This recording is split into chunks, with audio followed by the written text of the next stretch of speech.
My grandmother died on a cold November morning in 2003. She was 89 years old. I was 23, fresh out of college, thinking I knew everything about the world and nothing about loss. I held her hand in that hospital room while machines beeped their steady rhythm and nurses moved quietly in the hallway outside.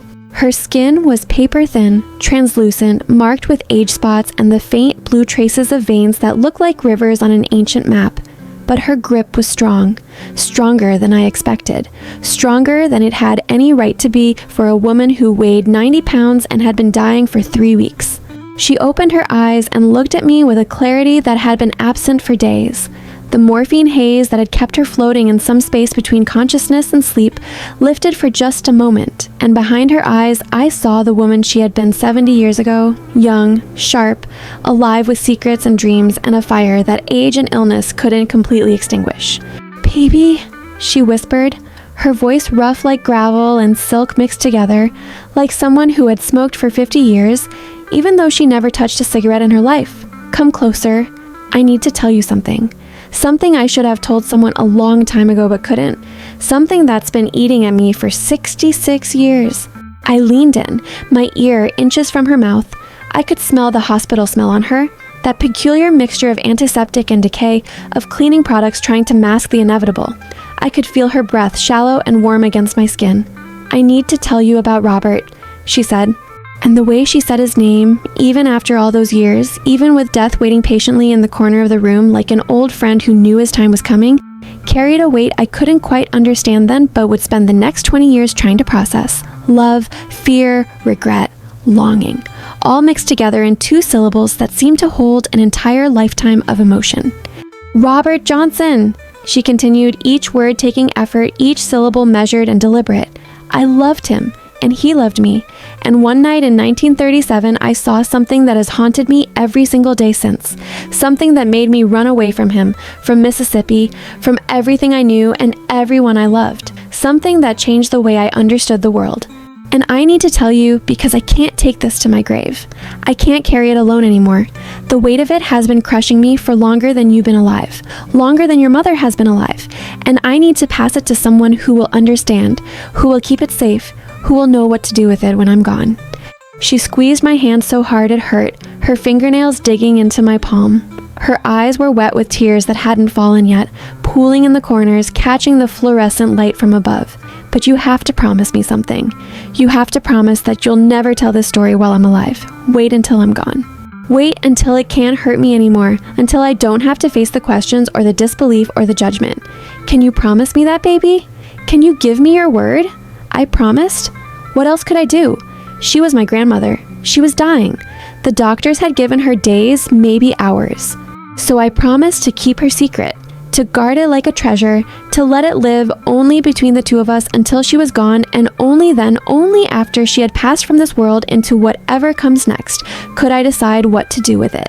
Whether to keep it locked inside me forever or to share it with others who might understand. She smiled when I made that promise. A sad smile. A relieved smile. A smile that carried the weight of decades of silence finally lifted, of a burden finally shared. And then she told me everything. It took her over an hour to tell the story, her voice fading in and out like a radio station at the edge of its range, her breathing growing more labored as she went on, her grip on my hand alternating between crushing strength and barely there whispers of pressure. But she told me every detail, every moment. Every truth she had carried for 66 years, packed away in the deepest part of her heart where she thought it might be safe, where she thought it might not poison everything else in her life. My grandmother died 4 hours later, just as the sun was setting outside her hospital window, painting the sky in shades of orange and pink and purple that seemed almost too beautiful for a day when someone was dying. And for 20 years, I kept my promise. I told no one. Not my parents who asked what Grandma and I had talked about for so long.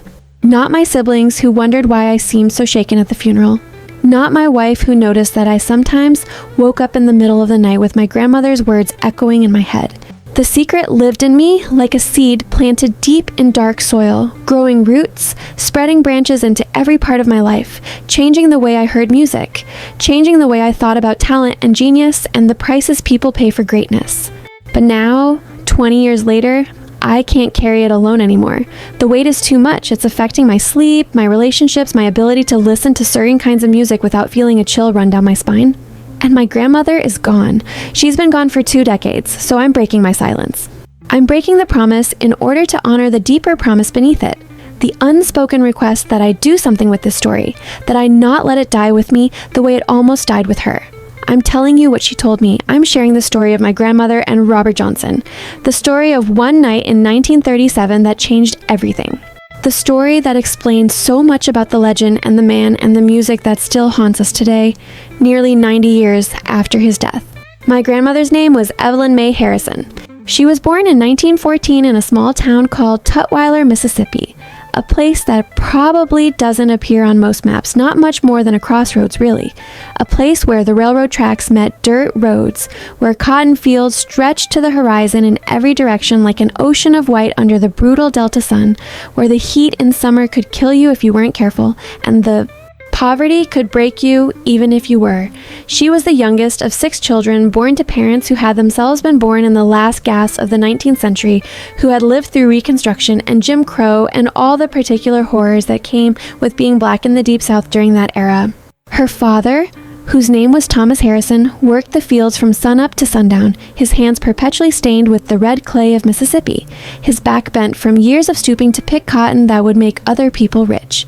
Her mother, Grace, took in washing from white families in town, scrubbing other people's clothes on a washboard until her knuckles were raw and bleeding, hanging them to dry in a yard that was more dust than grass, ironing them with a flat iron heated on a wood stove even in the middle of summer when the temperature inside the house was already hot enough to make you dizzy.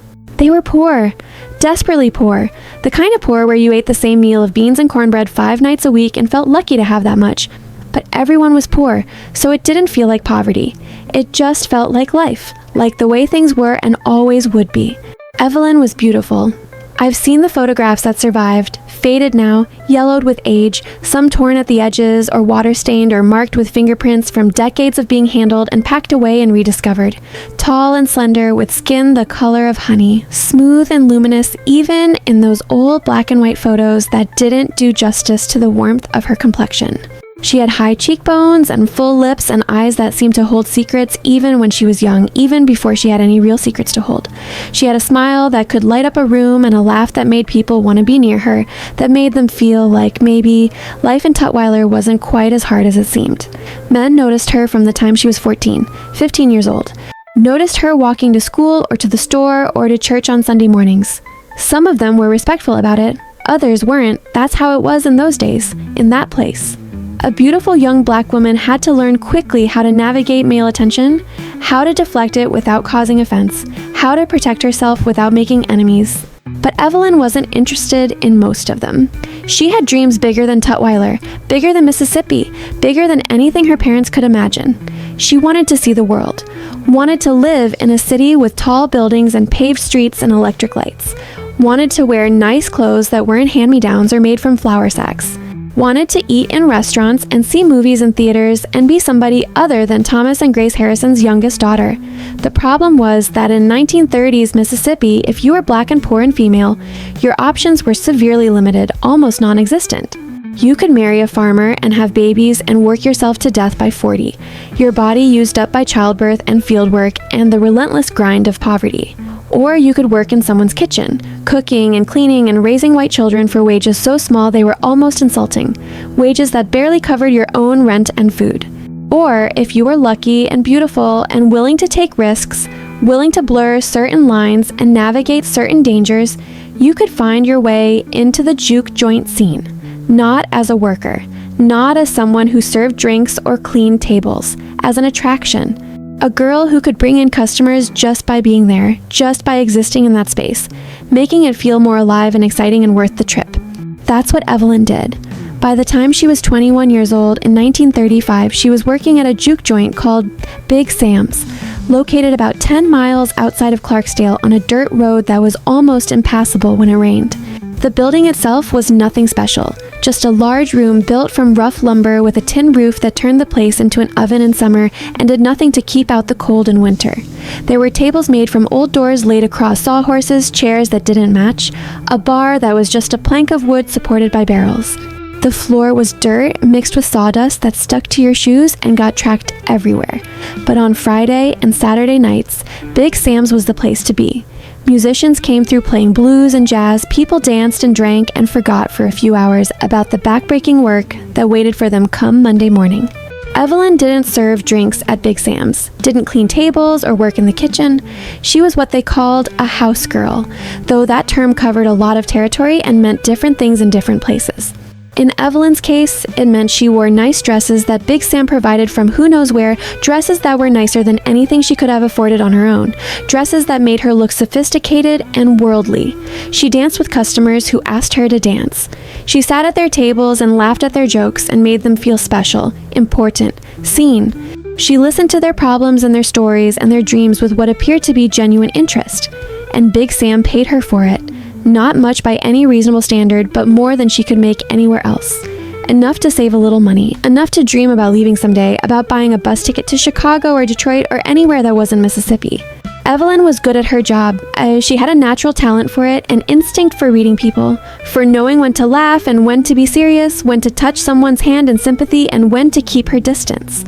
She knew how to talk to men without promising anything, how to make them buy more drinks without making them feel manipulated, how to navigate the dangerous waters of male attention in a place where alcohol and jealousy and the strict racial codes of the South could turn violent in an instant. She'd seen fights break out over less than nothing, had seen men cut each other with razors over a perceived slight or an imagined insult. She'd learned to spot trouble before it started, to defuse situations with a smile or a joke, or by simply moving to a different part of the room.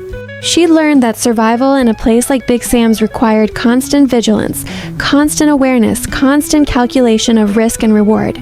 She met Robert Johnson in June of 1937.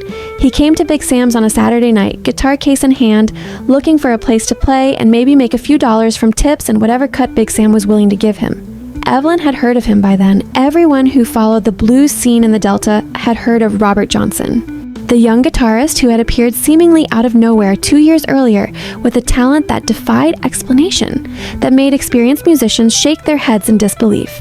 The man who could make one guitar sound like 2 or 3 instruments playing at once, who could play complex rhythms that seemed to require multiple people, who could sing in a voice that ranged from a whisper to a shout and carried more emotion in a single line than most people felt in their entire lives.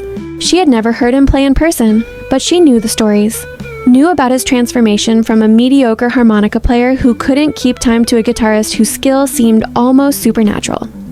Knew about the whispers that followed him wherever he went, whispers about crossroads and deals and things that shouldn't be spoken about in polite company or in daylight. Knew that some people crossed themselves when his name was mentioned, that some preachers warned their congregations against listening to his music, calling it devil's music, saying it came from a dark place and would lead listeners down a dark path. When Robert walked into Big Sam's that night, Evelyn was standing near the bar, talking to a customer, laughing at something stupid he'd said about his wife, doing her job of making him feel clever and appreciated. She looked up as the door opened and saw Robert Johnson for the first time, and something happened that she couldn't explain then, and couldn't explain 66 years later when she told me the story in that hospital room. Something shifted in the air. Something clicked into place. Their eyes met across that crowded, smoky room full of people talking and laughing and drinking, and everything else disappeared for just a moment. Just long enough for both of them to feel it, to recognize it, to understand that something significant was happening, even if they didn't know what it meant or where it would lead. Recognition. Connection. Inevitability. Like they had known each other in some other life or some other world and were just now remembering. Robert played that night, and Evelyn heard him for the first time and understood immediately that everything people said about him was true, that the stories hadn't been exaggerated, that if anything, they had understated his talent because there were no words adequate to describe what he could do with 6 strings and a piece of wood. He was extraordinary, supernatural.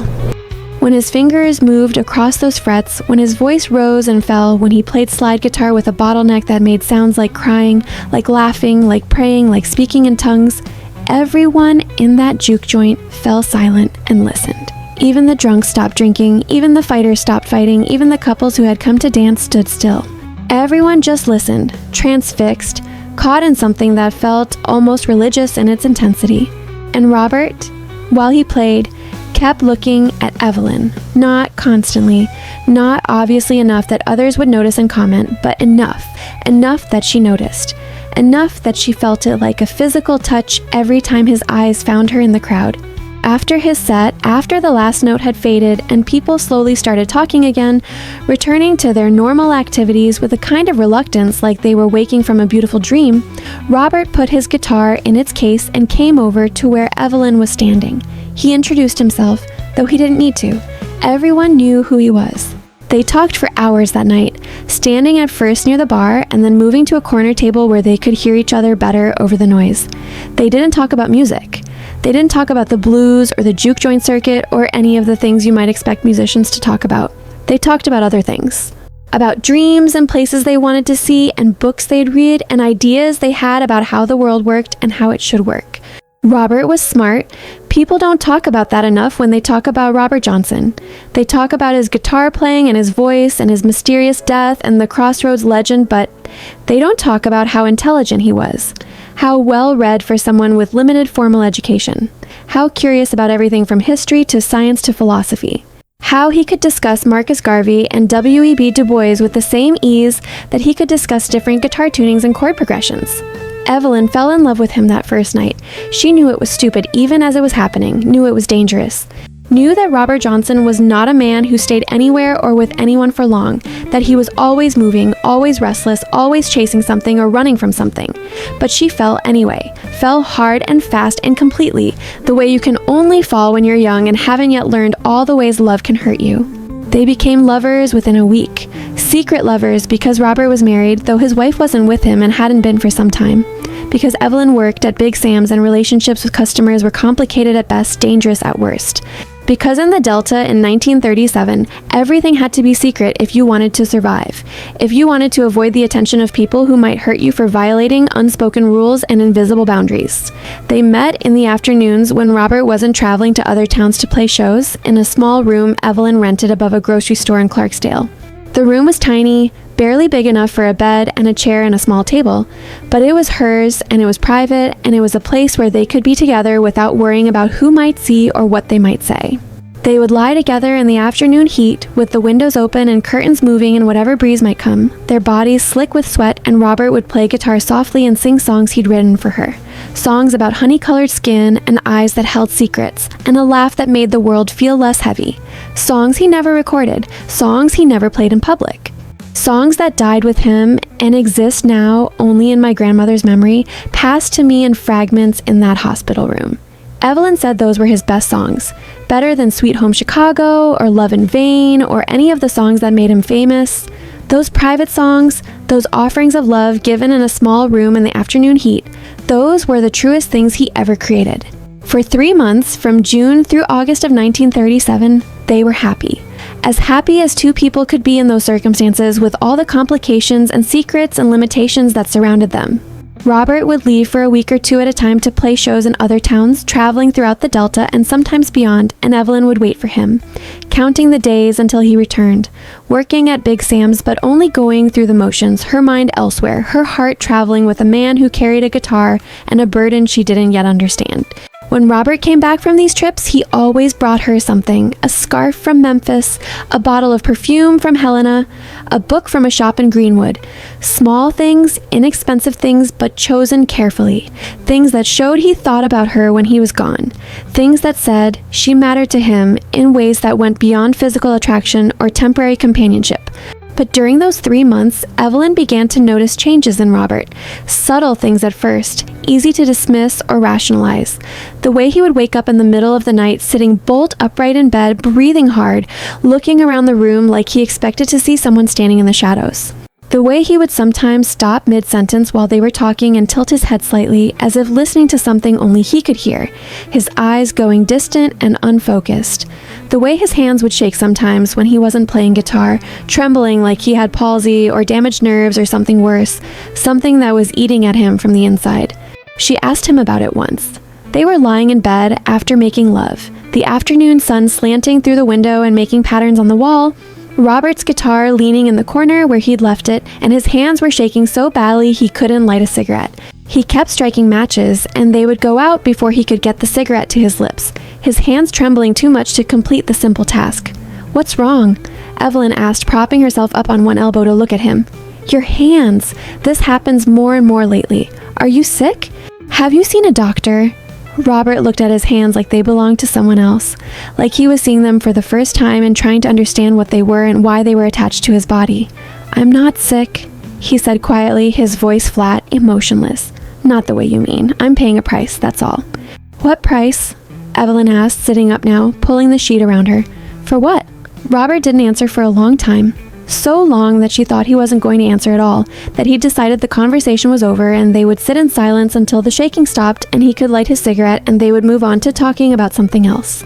Then he said, "You ever want something so bad you'd do anything to get it? Trade anything? Give up anything? Agree to terms you didn't fully understand because you wanted it that much?" "I suppose everyone has," Evelyn said carefully, not sure where this was going. "Wanting things is human.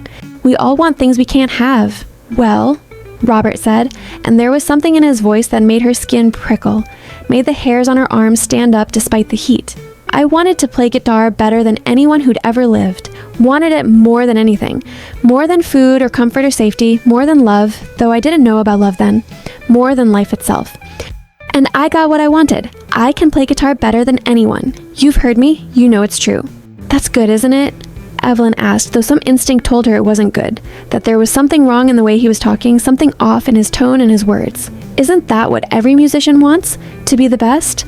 Robert smiled then, but it was the saddest smile Evelyn had ever seen. A smile that carried the weight of knowledge and regret and something that looked almost like despair. "Nothing's ever that simple, baby. Everything costs something. Every gift has a price. Every deal has terms. And sometimes the bill comes due in ways you don't expect, in ways you didn't account for when you were young and desperate and willing to agree to anything to get what you wanted." He wouldn't say more than that. No matter how much Evelyn pressed, no matter how many questions she asked, Robert wouldn't explain what he meant. Wouldn't tell her what price he was paying, or what deal he'd made, or why his hands shook and his sleep was broken, and he sometimes looked at her with such profound sadness that it made her want to cry. So she let it go, eventually. Told herself it was just musician talk, the kind of dramatic nonsense that artists sometimes said to make themselves seem more interesting, more tortured, more important. She loved him anyway, loved him despite the mystery, despite the trembling hands, despite the way he sometimes looked at her like he was memorizing her face in preparation for a long separation. Then came the night that changed everything. The night that my grandmother saw something she couldn't explain, couldn't rationalize, couldn't dismiss as imagination or exaggeration or misunderstanding. The night that made her run away from the man she loved and spend the next 66 years carrying a secret that grew heavier with each passing year. It was September 13th, 1937, a Monday night. Not a busy night at Big Sam's, not a night when Evelyn would normally be working. Robert wasn't supposed to be in town. He'd left 3 days earlier to play a show in Rosedale, about 40 miles away, said he'd be gone a week, maybe more, playing several venues in that area before working his way back to Clarksdale. But he showed up at Evelyn's room just after midnight, banging on her door hard enough to wake her from deep sleep, hard enough that she thought something terrible must have happened. She opened the door, and Robert was standing there in the hallway, wild-eyed, breathing hard like he'd been running, his shirt soaked with sweat despite the cool night air. His guitar case was in one hand, but he was holding it wrong, gripping it too tight, his knuckles white. "We have to go," he said without preamble, without greeting, without explanation. "Right now, get dressed. We have to go right now." "What?" Evelyn said, confused, still half asleep, trying to understand what was happening. "Robert, what's wrong? What happened? Are you hurt? Please," Robert said, and his voice was shaking, cracking, carrying a desperation she'd never heard from him before. "Please just trust me. Don't ask questions. Just get dressed. We have to leave right now, right this minute." Evelyn had never seen him like this. In 3 months of knowing him, of loving him, of spending afternoons in bed and evenings talking about everything and nothing, she'd seen Robert confident and playful and melancholy and passionate and thoughtful, but never scared, never terrified, and he was terrified now. She could see it in his eyes, in the way he kept looking over his shoulder like he expected someone to come up the stairs behind him, in the way his whole body was tense like he was ready to bolt at any second. So she didn't ask more questions, didn't demand explanations. She just nodded and got dressed, pulling on the first dress she could find, grabbing a shawl because the nights were starting to get cool as September moved toward October. They left together, Robert half dragging her down the stairs and out into the street, moving fast, his hand gripping her wrist tight enough to leave bruises she would find the next day. It was a warm night for September, humid, the air thick enough that it was hard to breathe deeply. Robert had a truck parked nearby, a beat-up Ford that he'd borrowed from someone. He opened the passenger door and practically pushed Evelyn inside, then ran around to the driver's side, threw his guitar case in the back and started the engine. He drove fast. Too fast for the narrow dirt roads that led out of Clarksdale. Evelyn held onto the door handle and the edge of her seat and tried to ask questions, but Robert wouldn't answer. Just kept driving, his jaw clenched, his knuckles white on the steering wheel, his eyes checking the rearview mirror every few seconds like he expected to see someone following them, chasing them, hunting them down. They drove for maybe 25 minutes, leaving Clarksdale behind, heading out into the countryside where there was nothing but darkness and cotton fields and the occasional farmhouse sitting far back from the road. No streetlights, no other vehicles. Just the truck's headlights cutting through the darkness and the stars overhead brighter than they ever got in town, where even the small amount of artificial light was enough to dim them. Finally, Robert slowed down, turned onto an even smaller road, barely more than a path really, 2 ruts in the dirt that the truck's wheels followed. Drove for another 5 or 10 minutes until they came to a place where 2 roads crossed. A crossroads in the middle of absolutely nowhere, marked only by a single ancient oak tree that looked half dead, its branches reaching up into the night sky like twisted arms. Robert stopped the truck, turned off the engine, and sat there in the sudden silence, breathing hard, his hands still gripping the steering wheel, even though they were no longer moving. "Robert," Evelyn said softly, scared now, genuinely frightened by his behavior and by this place, and by the fact that she had no idea where they were or why they had come here. "Please tell me what's happening. Please. You're scaring me." "I'm scared too," Robert said, and his voice was barely above a whisper. "I'm so scared, Evelyn, but I need you to see this. Need you to understand. Need someone to know the truth about me before it's too late." Before Evelyn could respond, before she could ask what he meant by too late, Robert opened his door and got out of the truck. He stood in the middle of that crossroads, right where the 2 roads met, right under that dying oak tree. He reached into the back of the truck and pulled out his guitar case, opened it, took out his guitar, and he started to play. Not loud, not performing.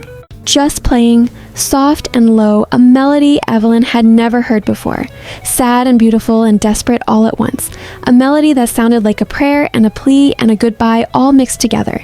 Evelyn got out of the truck too, stood a few feet away from him, close enough to hear clearly but far enough to give him space, trying to understand what was happening, what this meant, why they had driven out to this isolated crossroads in the middle of the night. And that's when she saw it. That's when she saw what Robert had brought her there to see. What he needed her to witness, what would haunt her for the rest of her life. From down one of those dark roads, the road that led deeper into the countryside, away from civilization, away from anything human, something came walking, not running, not hurrying, just walking with a steady, patient, inevitable pace. At first, Evelyn thought it was a man, a tall figure in dark clothes walking toward them. But as it got closer, as it entered the faint starlight that was the only illumination in this godforsaken place, she realized it wasn't quite right. The proportions were wrong. Too tall, maybe 7 feet, maybe more. Too thin, as if someone had taken a normal human figure and stretched it vertically, elongating everything. The arms were too long, hanging down past where they should end, the fingers nearly reaching the thing's knees. And the way it moved was wrong too. Too smooth, too fluid. Like it was gliding rather than walking, like its feet weren't quite touching the ground, like it was floating an inch above the dirt road. Robert kept playing.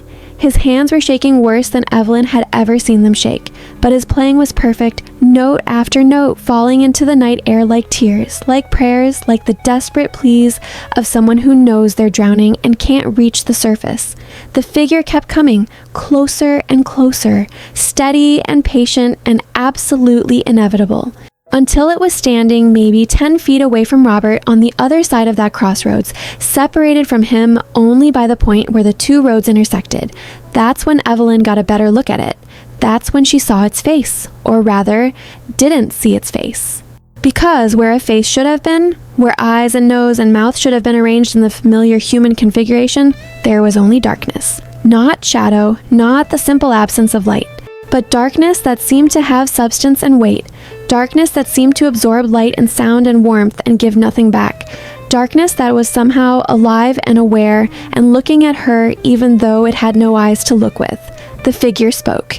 Evelyn heard it clearly, even though it didn't seem to have a mouth, didn't seem to have any physical mechanism for producing sound. The voice came from everywhere and nowhere at once, seemed to vibrate in her bones and her teeth and the base of her skull. Deep and cold and patient, ancient.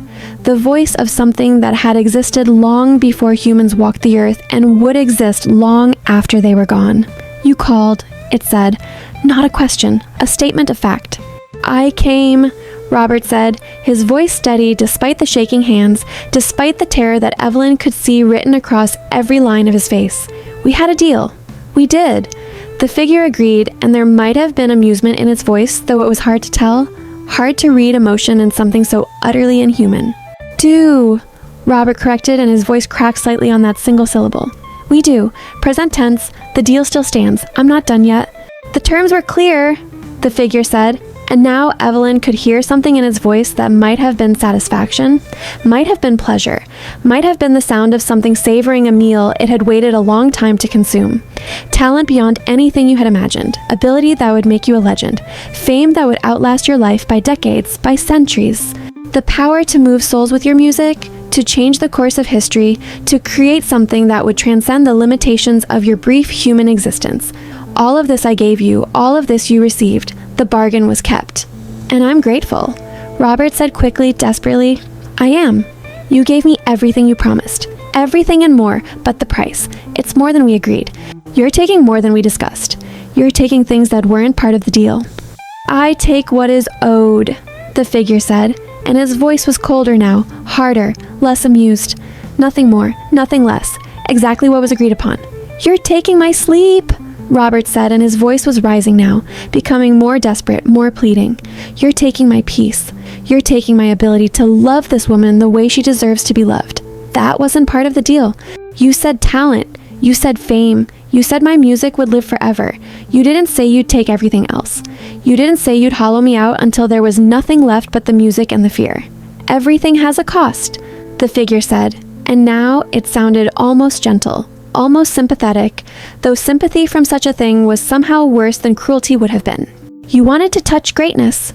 Greatness burns, Robert Johnson. It consumes. It takes everything you are and everything you could be, and it transforms it into something else. Something that transcends your individual existence, but destroys the person you were in the process. You knew this when you came to me. Deep down, you understood the price, even if you didn't want to acknowledge it. I was desperate, Robert said, and tears were running down his face now, catching the starlight, leaving trails on his cheeks. I was young and stupid and desperate. I'd been humiliated, laughed at, told I had no talent, no future, no hope. And you offered me a way out, a way to become something, a way to matter. And I took it without thinking it through, without understanding the full cost, without realizing what I was giving up. You were ambitious, the figure corrected, and there was a kind of respect in its voice now. An acknowledgement of something it understood and perhaps even admired. You wanted to be remembered, to matter, to create something that would outlast death itself, to leave a mark on the world that couldn't be erased. And you will. The bargain will be kept. Your music will live forever. People will speak your name 100 years from now, 200, 300. Scholars will study your techniques. Musicians will try to replicate your style and fail because what you do comes from beyond technique, beyond practice, beyond anything that can be learned through conventional means. You will achieve immortality, Robert Johnson. Isn't that what you wanted? Isn't that worth the price? I want out, Robert said, and his voice was so quiet now that Evelyn could barely hear it, so broken that it made her heart ache in ways she didn't know were possible. I want to break the deal. I want to give it all back. Take the talent, take the fame, take everything. I don't care anymore. I just want to live, want to grow old, want to have a chance at a normal life with this woman. Is that so much to ask? Is that so unreasonable? The figure was silent for a long moment, so long that Evelyn thought it might not answer, might just turn and walk away, leaving Robert standing there in his misery and desperation. Then it laughed, not cruel, not mocking, just amused. the way a parent might laugh at a child who has asked for something impossible, something that shows a fundamental misunderstanding of how the world works. "No one breaks the deal," it said finally. "No one ever has. No one ever will. You stood at this crossroads 25 months ago. You offered yourself. You asked for what I could give, and I gave it. The price was set. The terms were accepted. The contract was signed, not with ink, but with intent, with desire, with the deepest part of your soul reaching out and agreeing to the exchange. There is no backing out now, Robert Johnson. There is no escape. There is only the path forward, the path you chose, the path you must walk to its inevitable end. Please," Robert said, and he fell to his knees in that crossroads, his guitar falling from his hands into the dirt, his whole body shaking. "Please, I'm begging you on my knees in the dirt. Take the talent back, take the fame, take the music, take everything. I don't want it anymore. I just want to be free. I just want to love her without this shadow hanging over me, without knowing that every day brings me closer to the end. Can't you understand that? Can't you have mercy? I cannot take back what was freely given," the figure said, and there was something in its voice that might have been regret, might have been actual sadness for Robert's plight, though Evelyn couldn't be sure, couldn't read emotions in something so fundamentally other. "And you cannot return what you have already spent. The talent is yours now. It's woven into your fingers, into your voice, into the very essence of who you are. The music is yours. The cost is yours. All of it, forever, until the debt is paid in full and the terms of the bargain are satisfied." "When?" Robert asked, looking up at the figure through his tears. "When will it be paid? How much longer do I have?" "Soon," the figure said, and there was something almost gentle in its voice now, something that might have been compassion if such a thing could feel compassion. "Very soon, Robert Johnson. You will not have to carry this burden much longer. The weight will be lifted. The pain will end. Everything you fear and everything you want to escape will be resolved." The figure turned then, beginning to walk back down the road from which it had come, moving with that same smooth gliding motion. Robert called after it, his voice desperate, broken. "How soon? Tell me how soon. Days, weeks, months, years. Give me something. Let me know how much time I have left." The figure didn't turn around, didn't stop walking, but its voice floated back through the darkness, clear as a bell, cold as winter, final as a grave. 1 year, give or take a few months. The debt will be collected before you see your 28th birthday. Make your peace, Robert Johnson. Say your goodbyes. Live what life remains to you with the knowledge that every sunrise brings you closer to the sunset that will be your last. And then it was gone. Simply gone. Not fading into the distance. Not walking until it was too far away to see. Just gone, as if it had never been there at all, as if the darkness had simply swallowed it and closed behind it like water closing over a stone, dropped into a deep pond. Robert remained on his knees in that crossroads for a long time. Evelyn couldn't move, couldn't speak, couldn't process what she'd just seen and heard. Her mind was trying to rationalize it, to find some explanation that made sense, but there was no explanation that fit. She had seen something impossible, had heard a conversation that shouldn't exist, had witnessed something that violated every law of nature and reality she understood. Finally, after what felt like hours, but was probably only minutes, Robert slowly stood up. He picked up his guitar from the dirt, brushed it off gently, cradled it like something precious and fragile. Then he turned to look at Evelyn, and the expression on his face broke something inside her that never quite healed.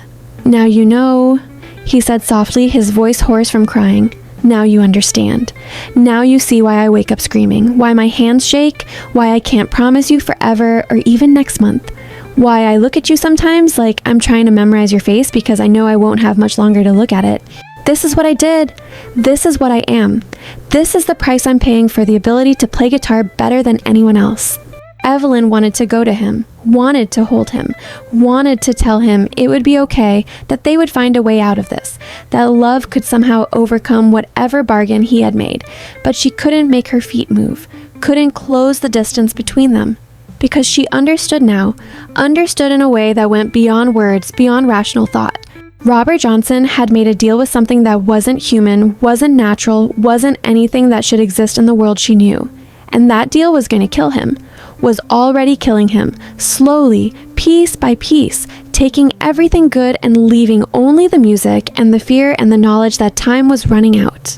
"I love you," Robert said, and fresh tears were running down his face. I love you and I'm sorry. I'm so sorry I brought you into this. Sorry you had to see. Sorry you have to know. But I needed someone to understand. Needed someone to know the truth. When I'm gone, and I will be gone soon, people will make up stories about me, will turn me into a legend and a myth. Most of what they say won't be true. They'll say I was poisoned by a jealous husband, or that I died of syphilis, or pneumonia, or any number of normal, explainable things. And maybe that's how it'll look from the outside. Maybe the end will come in a way that seems natural, that doctors can write on a death certificate, that won't make people ask too many questions. But you'll know. You'll know that I died because of this. Because of a deal I made when I was 25 years old and thought that mattering was more important than living. You'll know the real reason. How long have you known? Evelyn asked, finding her voice finally, though it came out rough and strange, like she'd been screaming even though she hadn't made a sound. About the 1 year? About when it would end?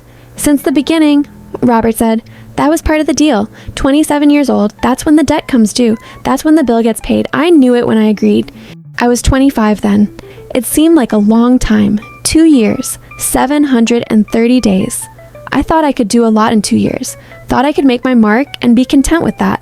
Thought dying at 27 after creating something that mattered was better than living to 90 having never mattered at all. What I didn't account for, what I couldn't have predicted, was meeting you. Was finding someone I wanted to live for. Was discovering that love and connection and the simple act of being with another person could be more valuable than fame or talent or any of the things I thought mattered. But it's too late. The deal is done. The clock is ticking, and there's nothing I can do to stop it. They stood in that crossroads for a long time after that, talking, crying, holding each other. Robert told her everything. About the night 2 years earlier, when he'd come to the same crossroads, drunk and bitter and humiliated after being laughed off stage at a juke joint, where older musicians had mocked his playing and told him to go home, to give up, to stop embarrassing himself by pretending he could play blues. About how he'd heard the stories, the old legends about crossroads and what could happen there if you came at the right time with the right intent. About how he'd thought it was just superstition, just folklore, just stories that old people told. But he'd been so desperate, so angry, so filled with rage at his own inadequacy that he'd come anyway, guitar in hand, not really believing anything would happen.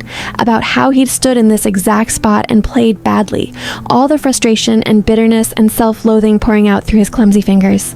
And about how the figure had appeared, walking out of the darkness, offering him everything he wanted. It asked me what I wanted most. Robert said, his voice distant, lost in memory, and I said I wanted to play guitar better than anyone who'd ever lived.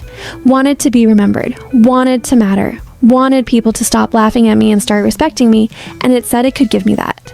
Said it could make me the greatest guitarist who'd ever lived, but it said there would be a price. Everything has a price, and I said I didn't care. I'd pay anything, give anything, do anything, just make me great. And it did, Evelyn said softly. Yes, Robert agreed. It did. I went home that night and picked up my guitar, and my fingers knew things they hadn't known before. Songs I'd never learned were suddenly there in my memory, complete, perfect. Techniques I'd never practiced felt natural, easy, like I'd been doing them my whole life. I could hear music in my head, complex arrangements, sophisticated chord progressions, rhythms that seemed impossible but weren't. Not for me, not anymore. And I thought it was a miracle, thought I'd been blessed. Took me a while to understand I'd been cursed. They talked until the sun started to rise, painting the eastern sky in shades of pink and orange. They talked about everything and nothing, about the time they had had together and the time they wouldn't have, about love and death and the cruel mathematics of bargains made in desperate moments. And finally, as the world started to wake up around them, as birds began to sing and the darkness gave way to the soft light of early morning, Robert drove Evelyn back to Clarksdale.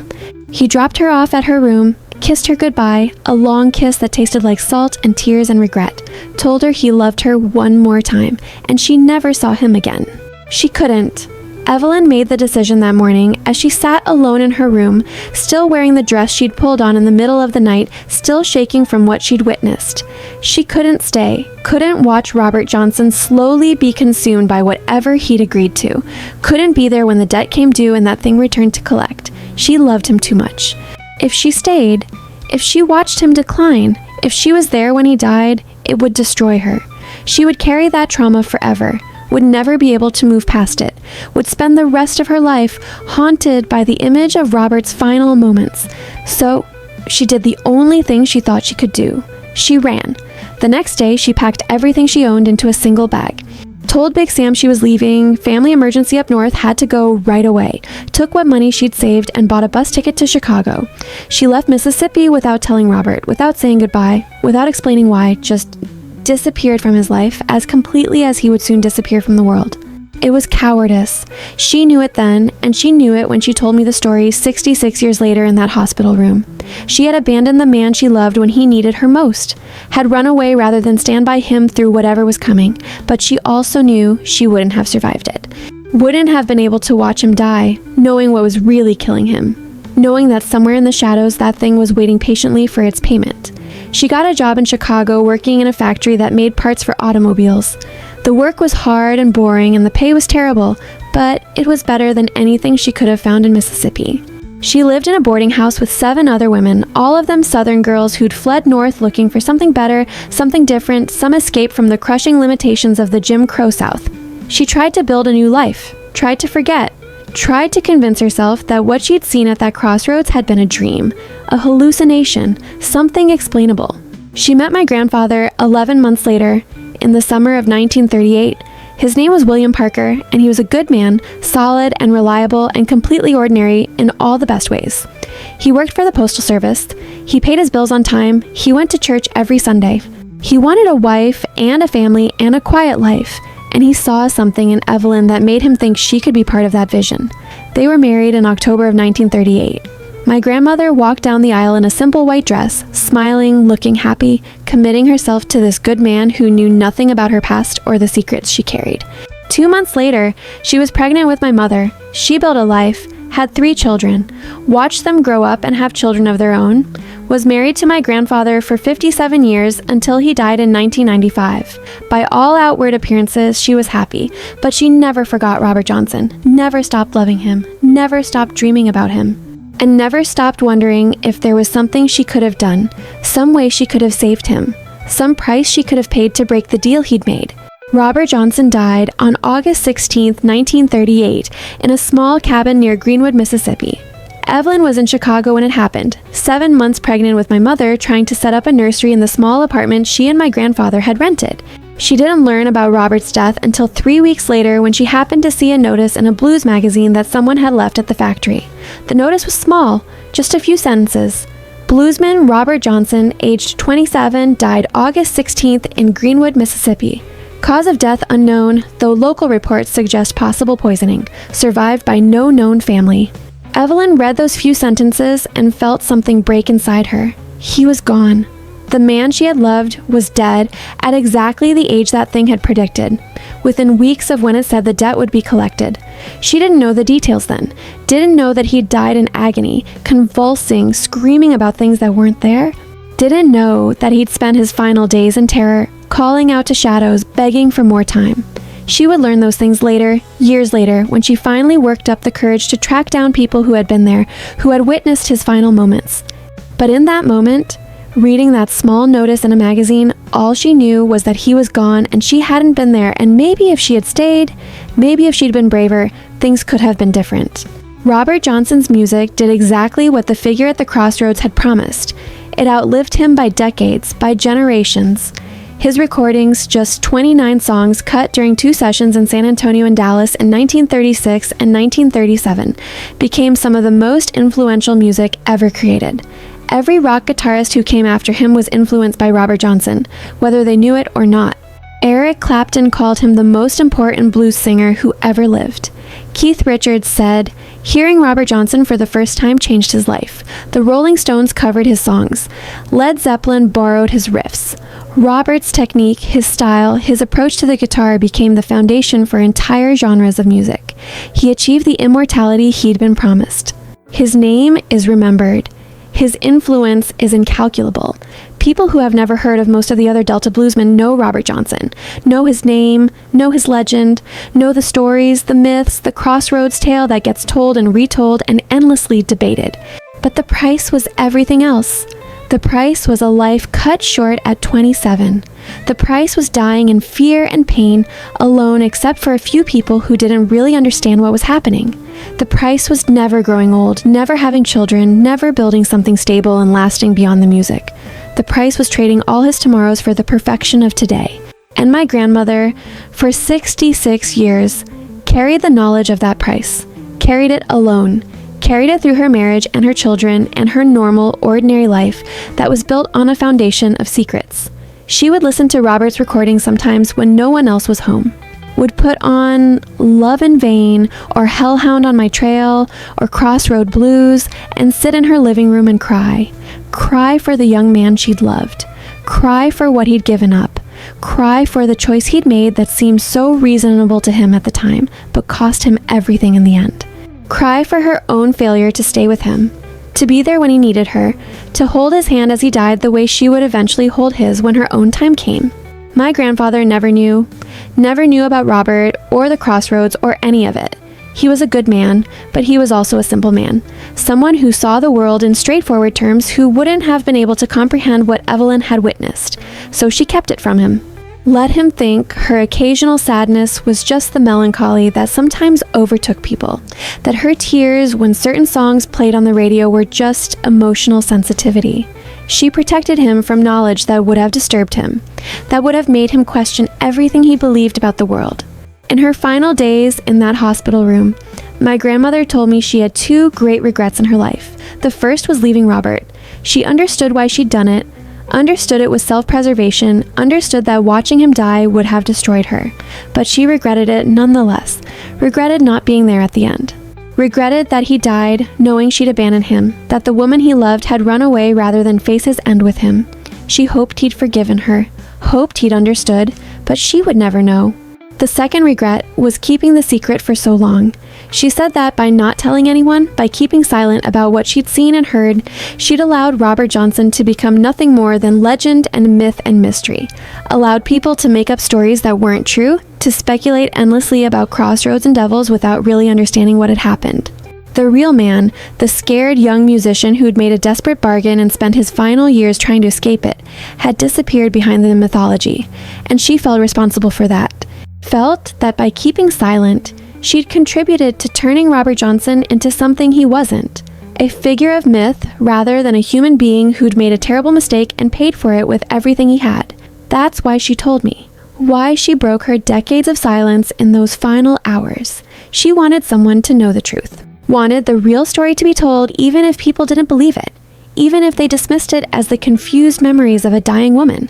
She wanted Robert Johnson to be remembered as more than just a legend, wanted people to know that yes, the crossroads story was real, but it wasn't romantic or mysterious or cool. It was tragic. It was the story of a young man who wanted something so badly he was willing to trade his life for it, who made a bargain he couldn't break, who tried to escape and couldn't, and who died scared and alone and full of regret. She also wanted people to know the other side of Robert Johnson, the side that didn't make it into the mythology. She wanted them to know he was smart and funny and kind, that he wrote love songs for a woman that were more beautiful than anything he ever recorded, that he tried to break the deal when he realized what it would cost, that he cried at a crossroads and begged for mercy and was denied, that he loved someone and was loved in return, even if that love couldn't save him, that he was human, fully human, not some mysterious supernatural figure, but a real person with hopes and fears and dreams that went beyond music. For 20 years after she died, I kept her secret, honored her request to wait until she was gone, told no one. The knowledge lived in me like a weight, like a stone in my chest, growing heavier with each passing year. I would listen to Robert Johnson's music and hear things that other people didn't hear, would hear the fear beneath the virtuosity, would hear the pleas hidden in the lyrics, would hear a man documenting his own damnation, leaving a record for anyone who had the ears to understand. But I can't keep it anymore. The weight has become too much, and maybe my grandmother was right. Maybe people deserve to know the truth, however strange, however unbelievable. Maybe the real story, the true story, matters more than the comfortable myths we tell ourselves about genius and talent and the cost of art. So I'm breaking my silence. I'm telling you what my grandmother told me. I'm sharing this story not because I can prove it, because I can't. I don't have evidence beyond her testimony, beyond her tears, beyond the absolute conviction in her voice when she told it. But I'm sharing it because it's true. True in the way that matters most. True because she lived it, because she saw it, because she carried it for 66 years, and it never wavered, never changed, never became less vivid or less real in her memory. You can believe this story, or you can dismiss it.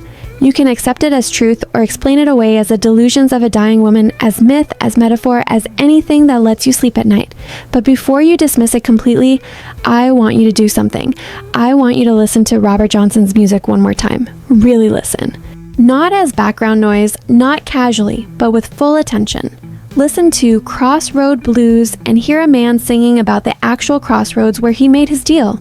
Listen to Me and the Devil Blues and hear him acknowledging what he'd become, what he'd agreed to.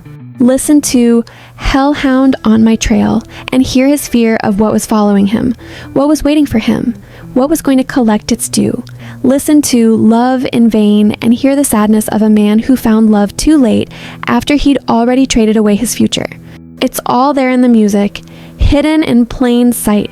Confessed in songs that people thought were just clever lyrics, just the blues tradition of singing about devils and crossroads and supernatural encounters. But what if Robert Johnson wasn't using metaphors? What if he was singing the literal truth? What if every song was a documentary, a record, a testimony to what he'd experienced and what he knew was coming? My grandmother heard those songs that way. She knew what they really meant because she'd been there, had seen it, had witnessed the source of the fear and the sadness that permeated every note. And once you know the truth, once you understand what really happened, you can never hear the music the same way again. It stops being entertainment and becomes something else, becomes a warning, becomes a prayer, becomes the last testament of a man who traded everything for greatness and discovered too late that the price was too high. So, this is my grandmother's story. This is Robert Johnson's story. This is the truth as she told it to me, as she lived it, as she carried it for 66 years until it became too heavy to carry alone. I'm passing it to you now, not as proven fact, but as witnessed truth. Not as something I can demonstrate in a laboratory, but as something that happened to real people in the real world. Something that shaped lives and ended a life and deserves to be remembered. Thank you for listening. Thank you for honoring my grandmother's memory by hearing her story, by considering the possibility that it might be true, by opening your mind to the idea that the world is stranger and darker and more mysterious than we usually admit. Thank you for remembering Robert Johnson not just as a legend, but as a human being who made a choice and paid for it with everything he had. Rest in peace, Grandma Evelyn May Harrison Parker. I kept my promise. I waited until you were gone, and now I've told your story, told it as completely and honestly as I know how. I hope, wherever you are, you finally found the peace that eluded you for so long. I hope you've been reunited with the man you loved, the young guitarist who wrote you songs that nobody else ever heard. I hope you're dancing together somewhere beyond the reach of bargains and debts and the things that collect them. And Robert Johnson, wherever you are, I hope you know that you were loved, that someone saw you, truly saw you, the man beneath the legend, and loved you anyway. That has to matter. Even across the vast distance of decades and death, even after everything that happened, that has to matter. Love always matters. Even when it can't save us, even when it can't change the ending, it still matters. It has to matter. That's what my grandmother believed. That's what she taught me by telling me this story. And that's what I want you to remember when you hear Robert Johnson's music from now on. Remember that behind the genius was a person. Behind the legend was a man. Behind the myth was a tragedy. And behind it all was love, complicated and imperfect and unable to prevent the inevitable, but real nonetheless. As real as anything else in this strange, sad, beautiful story,